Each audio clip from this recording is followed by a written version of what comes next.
త్రిష లేటెస్ట్గా నటించిన బృంద web series Sony లివ్లో తెలుగులో స్ట్రీమింగ్ అవుతుంది. ఇది మొత్తం 8 ఎపిసోడ్స్తో ఉంది.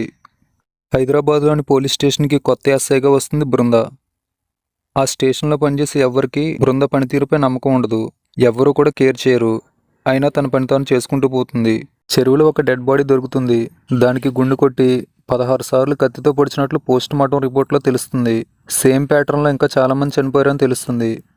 దీంతో ఏసీపీ ఒక సిట్ టీంని ఏర్పాటు చేసి దాంట్లోకి బృందాన్ని తీసుకుంటారు. ఈ టీంతో సీరియల్ కిల్లర్ని ఎలా పట్టుకుంటుందనేది వెబ్ సిరీస్ స్టోరీ. ఒక క్రైమ్ పాయింట్నే కాకుండా మతం, మూఢనమ్మకాలు వంటి లేయర్స్తో ఉంటుంది series. Back and forth screen play టెక్నిక్తో ప్రజెంట్ ఫ్లాష్ బ్యాక్ సీన్స్ చూపిస్తూ సిరీస్ని చివరి వరకు నడిపించారు. సిరీస్ ఎక్కడ బోర్ కొట్టదు, చాలా గ్రిప్పింగ్గా వెళ్తుంది. డార్క్ మోడ్లో ప్రజెంట్ చేశారు. బీజిఎం, సినిమాటోగ్రఫీ కూడా చాలా హైలైట్గా ఉన్నాయి. త్రిష, రవీంద్ర విజయ్, ఆనంద్, ఇంద్రజిత్, జయప్రకాష్, ఆమని అందరూ కూడా యాక్టింగ్ బాగా చేశారు. ఫైనలీ బృంద స్టార్టింగ్ నుంచి ఎండింగ్ దాకా థ్రిల్ చేసే సూపర్ క్రైమ్ ఇన్వెస్టిగేషన్ సిరీస్. తప్పకుండా చూడండి, ఫ్యామిలీతో చూడొచ్చు.